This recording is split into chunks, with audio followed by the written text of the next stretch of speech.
एक बहुत ज़रूरी वाला डिस्क्लेमर। इस वीडियो में कही गई बातें, प्रस्तुत किए गए विचार सिर्फ और सिर्फ शो में दिखाई गई सिचुएशन, कंटेस्टेंट की बातें, उनके एक्शन, रिएक्शन, क्रोनोलॉजी और शो निर्माताओं और होस्ट के द्वारा किए गए बड़े बड़े दावे और वादों पर आधारित है। इस वीडियो का उद्देश्य सिर्फ शो में घटित हुई घटनाओं का विश्लेषण करना है, ना कि किसी होस्ट, कंटेस्टेंट या उनके फैंस को खुश करना या नाराज़ करना।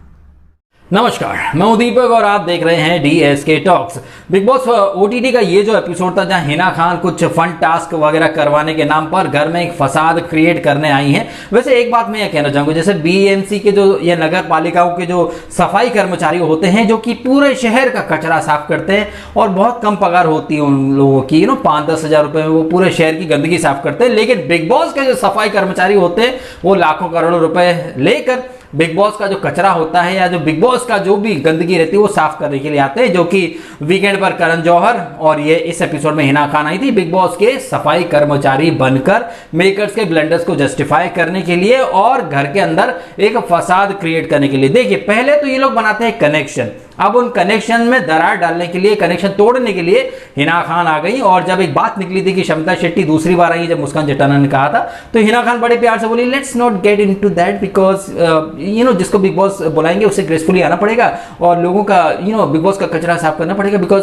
पैसे के लिए बहुत कुछ करना पड़ता है सेलिब्रिटीज को। लेकिन हमारे समाज में जो लोग गटर साफ करते हैं, गंदगी साफ करते हैं, उन्हें तो बड़ी हिकारत की नजर से देखा जाता है, लेकिन बिग बॉस का कचरा साफ करने वालों को हम लोग सेलिब्रिटी बोल देते हैं। विचार कीजिएगा इस बारे में जरा। एनीवे, आई एम श्योर आपने मुन्ना भाई MBBS तो अवश्य देखी होगी।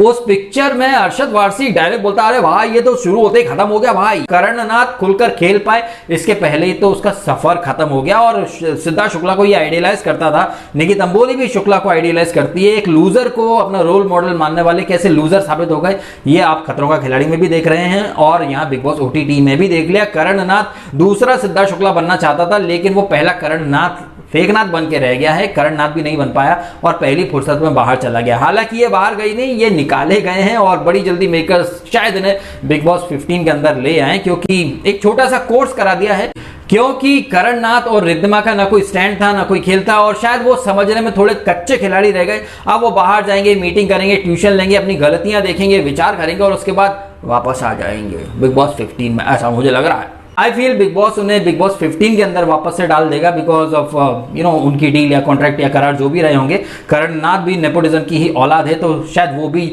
वापस आ जाएगा। सिर्फ यहाँ एक झटका दिया गया है कंटेस्टेंट को, क्योंकि आप ये खुद देखिए कि मुस्कान जट्टाना या निशांत भट्ट इतने बड़े नाम नहीं हैं, लेकिन करणनाथ तो भी ठीक है और रिद्धिमा तो टीवी की रजनीकांत करके की हमारी बहू रजनीकांत एक सीरियल कर चुकी हैं और खतरों का खिलाड़ी भी कर चुकी हैं और ऑलरेडी एक काफी बड़ी फैन फॉलोइंग है। तो ये चीज ना थोड़ी कम डाइजेस्ट होती है कि निशांत को पिछले वीक और निशांत मुस्काना को पब्लिक ने नॉमिनेट करा, वही पब्लिक सेव कर देती है, फिर वही पब्लिक उनको 2 बार आलसी, कामचोर और अनहाइजीनिक से हटा करके एक क्लीन चिट दे देती है और वही पब्लिक यहाँ निशांत और मुस्कान जट्टाना को सेव कर कर रिद्धिमा और करणनाथ, जो कि निशांत और मुस्कान से थोड़े ज्यादा फैन फॉलोइंग वाले हैं, ये इवेक्ट हो जाते हैं। ये मेकर्स का प्लान है साहब, और कुछ नहीं। यहाँ पर इस एपिसोड के अंदर जो बातें हुई हैं, जो कि वीकेंड के आफ्टर इफेक्ट, जहां पर जीशान कहीं ना कहीं हर्ट है क्योंकि करण जौहर ने खुद को फेमिनिस्ट और जीशान को मिसोजिनिस्ट साबित कर दिया है। उस बंदे को मौका ही नहीं दिया अपनी सफाई पेश करने का। देंगे भी क्यों भैया, सफाई पेश करने का सारा अधिकार तो सिर्फ शमिता शेट्टी को है। इस एपिसोड के एंड में मुस्कान जट्टाना के मुंह से निकल भी गया, I think the script is biased for Shamita and Neha, वो वीकेंड पर स्पोक पर्सन बन जाते हैं even though they both are wrong. उसके बावजूद इन्हीं को सबसे ज्यादा फुटेज मिलता है। जाहिर तौर पर जो पब्लिक को दिखाई दे रहा है वो चीज कहीं ना कहीं मुस्कान जट्टाना को भी दिखाई दे गई है कि मेकर्स एक बहुत जरूरत से ज्यादा ही इंपॉर्टेंस दे रहे हैं शमिता शेट्टी को और नेहा भसीन को। अब देखिए, जो बात मुस्कान जट्टाना ने कही है वो हो सकता है प्रतीक और निशांत उस चीज को जस्टिफाई करें। देखिए, प्रतीक हो या निशांत हो, इन सबको पता है। प्रतीक ने इस एपिसोड के दौरान एक टास्क के दौरान कहा भी था कि ये हाईएस्ट पेड कंटेस्टेंट है, ये दिखते नहीं है इसलिए इन्हें दिखाया जाना है, इस तरह की बात कही थी। तो हिना ने थोड़ा ऑब्जेक्शन लिया था, नहीं ऐसी बात नहीं, सब दिख रहे हैं। तो जानते सब है कि प्रतीक, निशांत सब जानते हैं कि यहाँ क्या होने वाला है, बट ये लोग कॉन्ट्रैक्ट में है, करार में है, तो ये ओपनली बोल नहीं सकते। लेकिन मुस्कान जट्टाना ने बोल दिया, बट कहीं ना कहीं बाकी लोग उसको अरे नहीं ऐसा कुछ नहीं है। इन बिटवीन हमने देखा था एंड में जीशान की तबीयत वगैरह खराब हो गई।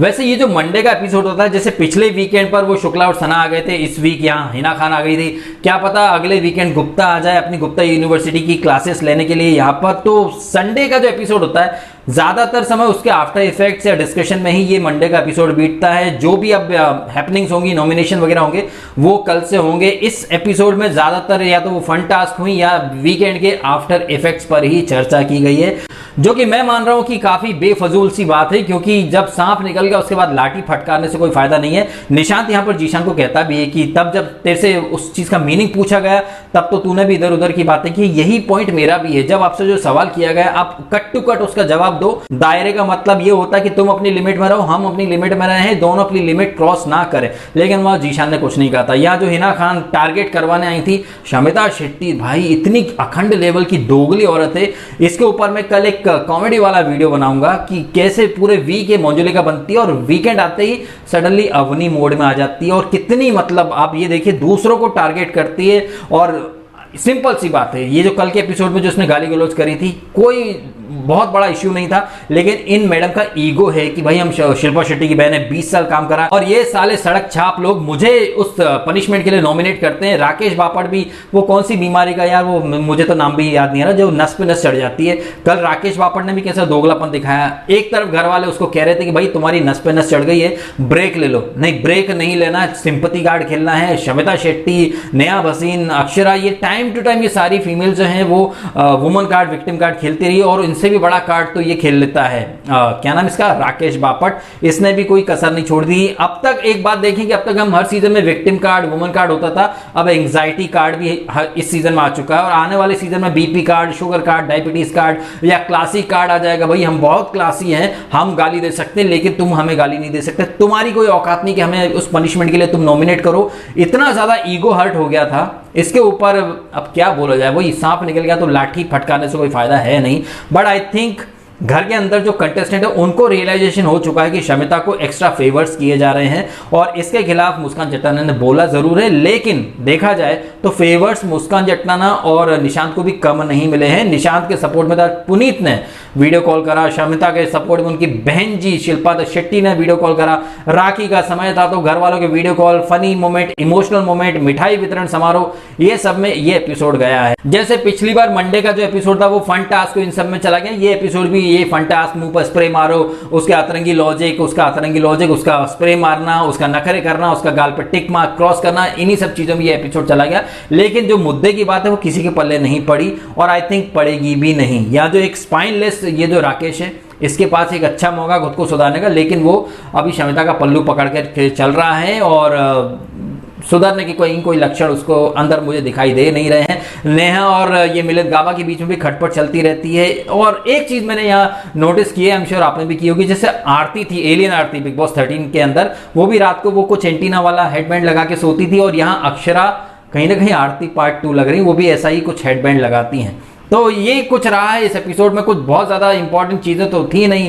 ये वीकेंड के बारे में जो था वो तो आप सबने देख ही लिया। करण नाथ और ये रिद्धिमा बाहर चले गए हैं, जो कि आई फील बिग बॉस 15 के अंदर वापस आ जाएंगे। और करण जौहर की जो होस्टिंग है, साफ साफ दिखाई दे रहा है कि शमिता शेट्टी को ये लोग इतना वो चने के झाड़ पर चढ़ाने आए हैं। मैं समझ रहा हूँ कि शमिता शेट्टी को जिताने के लिए करण जौहर हर संभव कोशिश करेगा। और फिर होगा क्या, ये जो राज कुंद्रा केस में जो शिल्पा शेट्टी की इमेज की धज्जियां उड़ी हैं, अभी मेन स्ट्रीम मीडिया का ये सोशल मीडिया शिल्पा शेट्टी की बड़ी ट्रोलिंग हो रही है, धज्जियां उड़ रही हैं। लेकिन जब शमिता शेट्टी जीत जाएगी ये बीबी ओटीटी, तो भाई ओ माय गॉड, सारी जो मीडिया है उसका जो फोकस है वो शमिता शेट्टी की जीत पर आ जाएगा, और ये जो केस है वो ठंडे बस्ते में चला जाएगा। मैं तो इस चीज को ऐसे देख रहा हूं कि शमिता को यहाँ चने के झाड़ पर चढ़ाना, उसके ब्लेंडर्स को भी क्लीन चिट देना कहीं ना कहीं एक सोची समझी प्लानिंग का हिस्सा है, ताकि मीडिया का फोकस शिल्पा शेट्टी से उठकर शमिता शेट्टी पर आ जाए। ऐसा मुझे लग रहा है। आपको क्या लग रहा है कमेंट करके अवश्य बताइएगा। आपने समय निकाला, वीडियो देखा, आपका बहुत बहुत धन्यवाद।